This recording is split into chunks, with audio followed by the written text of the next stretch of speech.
speed bumps of self and the illusion pursuit of wealth. Brainwashing, scrubbing, chiseling into my brain's mainframe. Fight the system. We've got to stem, reach every branch and every limb. I swear we're on the brim. About to boil over, or are we blindly dancing and passing to and pausing to occasionally glance at the sky's eye of red condemning judgment? Stick that in your cheers. That is in my cheers. This next one I wrote at the end of summer because I hadn't got to write all summer. So it has nothing to do with how I currently feel about much of anything.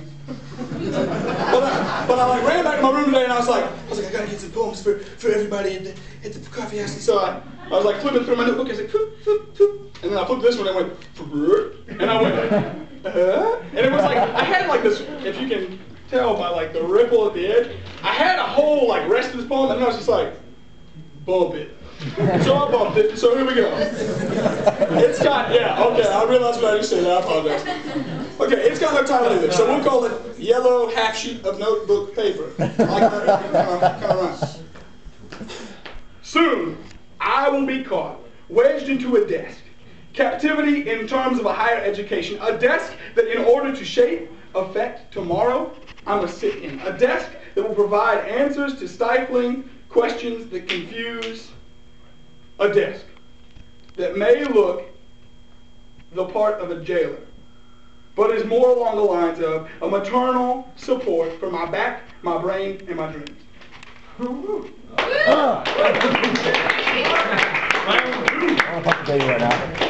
Okay, this is my cell phone. This is my old cell phone. My old cell phone is probably the only reason I stand before you right now, because I would get bored at times, which I think any of you who know me can see that being possible. And so when I got bored, I would just start like typing in my phone. And I would just start like, because they give you this convenient, nice little notepad, and I bet you they think, oh, well, we'll just put it in and go shopping and stuff. No! Or at least I didn't treat my phone that way. Listen, if you got thoughts, you can put them in your phone, and then you can come to these places and you can read them to people. And maybe, just maybe, they might like them. So, I got one that I really like, because it's not really like much of the poems I do. It's called Speak. She is terrifically heartbroken, choking on shattered dreams and makeup. Wake up in an ocean of watery-eyed emotion impressed upon that face, dressed in her elegant tears.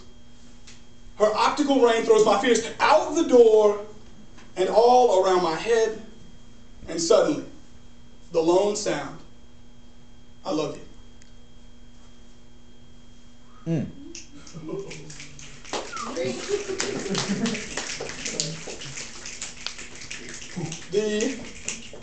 Don't freeze on me. Okay.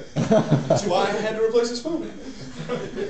Okay, this next one, I got to see my grandparents this last weekend, and I was talking to a couple people earlier this week, and I had this like kind of poetic thought. I think the most, this is where I get weird and speechy, but I think the most relevant, closest feeling, depending on, I don't know your upbringing, so I apologize if I alienate anyone, but I feel like the closest I have come to the love of God is my grandparents. I've gotten to be in their presence. Got to drive this last weekend and got to be in their presence, and it was to see them because my grandmother just in the hospital, and I had 2.5 hours of, how are you? Well, how are things? Da da da da da. I'm here to see you, and it's like, it's like people, like there is a pair of people that are completely unconnected to me for a period of time, and yet still love all out. And so I was overwhelmed with that. This is a poem I wrote for my grandmother quite some time. It's called My Father to Cry. My father doesn't cry much. How am I to take your comment? Am I to lament and have a pity party? Because I guess it's partly my fault for not fitting your ideal. This may disappoint, but I ain't never gonna fit in your box. Your mold, nope, I'm a member of a different fold. Whoever said I had to be just like you, shallow and hollow, to think I used to swallow my pride.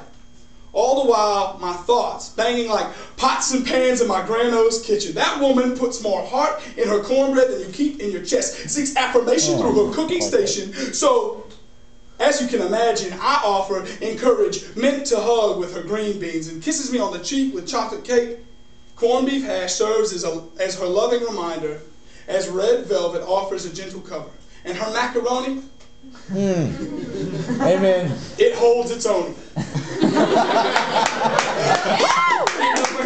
To see loved ones filled to the brim brings a grin to her face. She may not be book smart, but her cooking is art work.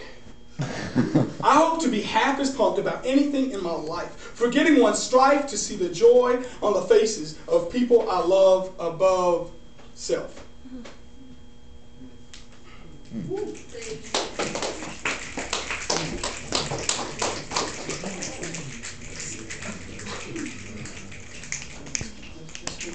The final poem I have for you is in my head.